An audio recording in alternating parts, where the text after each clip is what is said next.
घर से बाहर मत निकलना, बाहर बहुत धूप है, तुम काली हो जाओगी।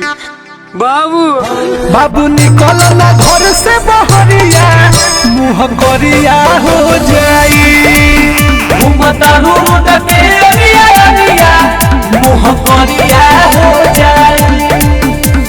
बाबू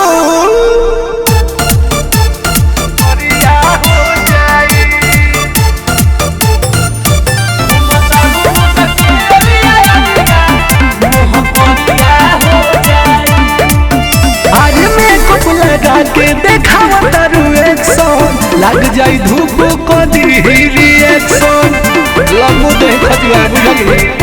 आज मेकअप लगा के देखावा तारू एक्शन, लग जाई धूप को दी रिएक्शन। तहर खिलल बदन मरिया हो जाई।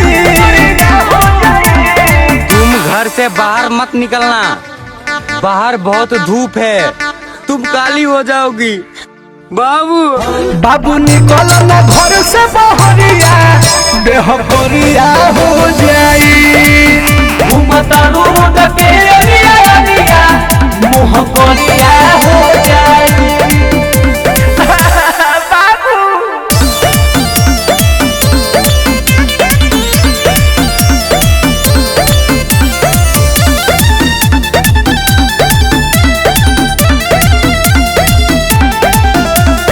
जेठ के गरमी कोइले बाबे सरमी, चढ़ल जवानी में रखत हनी नरमी। जेठ के गरमी कोइले बाबे सरमी, चढ़ल जवानी में रखत हनी नरमी। गरमी से मिला बढ़िया हो जाए।